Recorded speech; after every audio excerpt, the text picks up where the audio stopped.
this webinar on how to capture your organization's risk management requirements.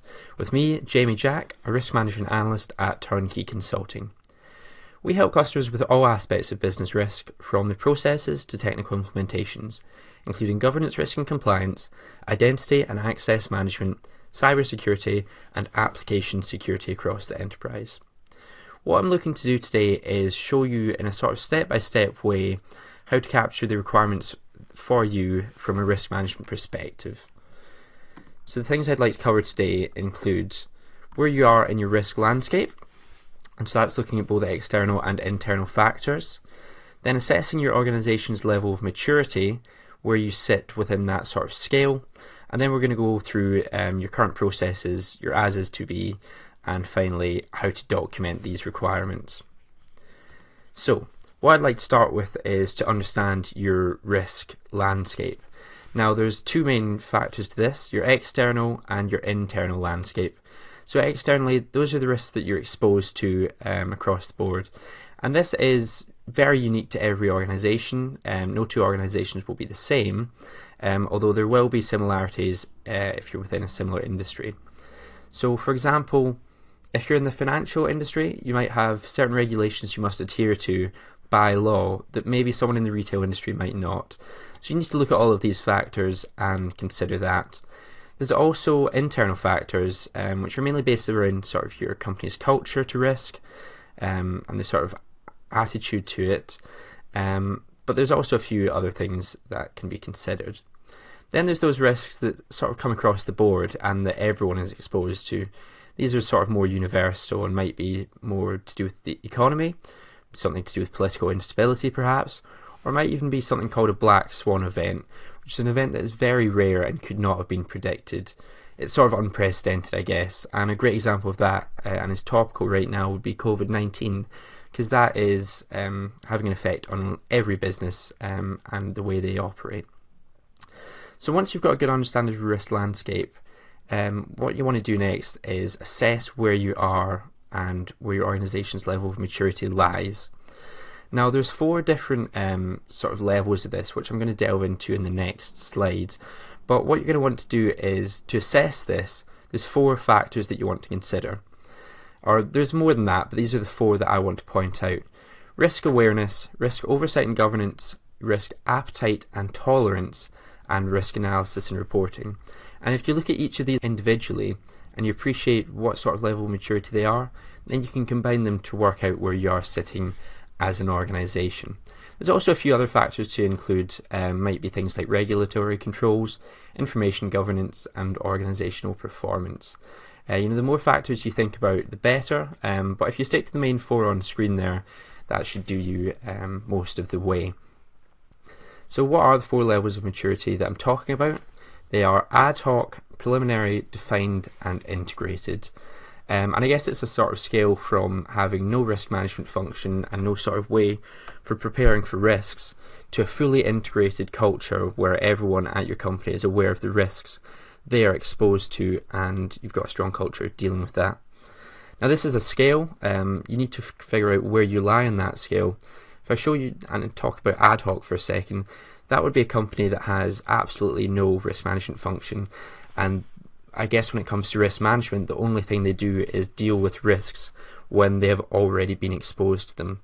So this isn't ideal. This gives a lack of foresight, and the thing is that if you're an ad hoc company in this sense, then you're going to be risk averse out of necessity, even if you don't want to be, because you can't afford to take risks if you don't know what's coming your way.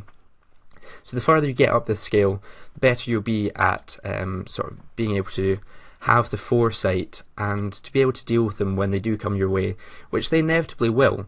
And it's more about being able to mitigate and deal with that rather than leaving yourself exposed. So after you've assessed your organisation's level of maturity, the next thing you want to look at is what your current processes and frameworks are.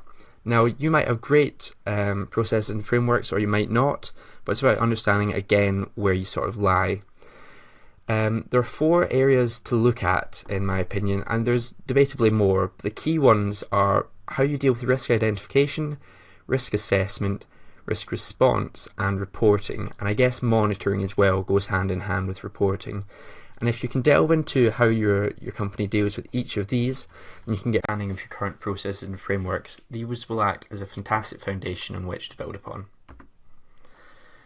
The next step in the process is to review and analyse these current methods.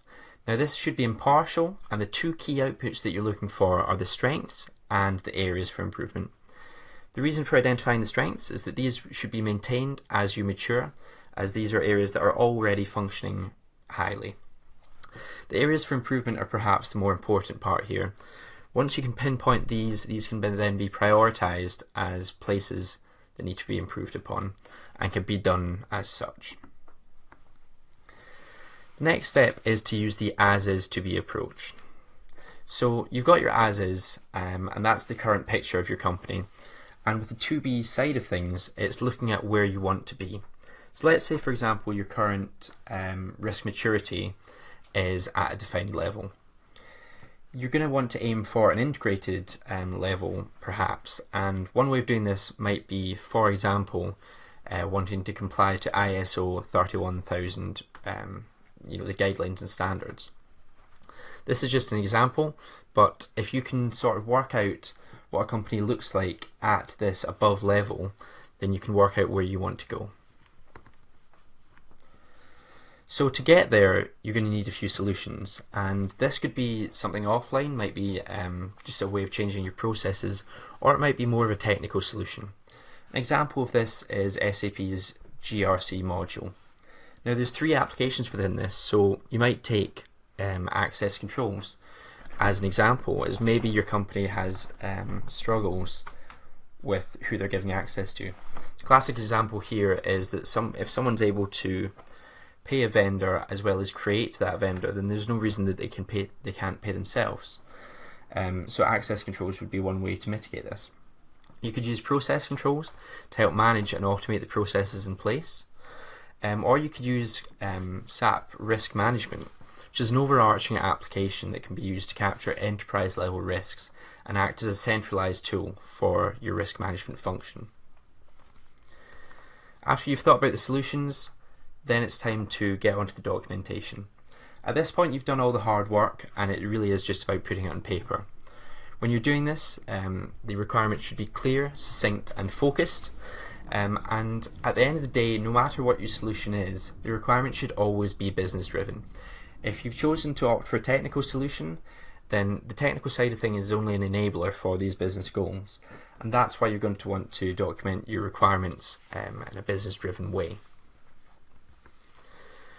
That ends this webinar, and if you'd like to find out any more about how we can help you, please get in touch via our website at www.turnkeyconsulting.com. I've been Jamie Jack, and thank you for taking the time with me to understand how to best capture your organisation's risk management requirements. Thank you very much.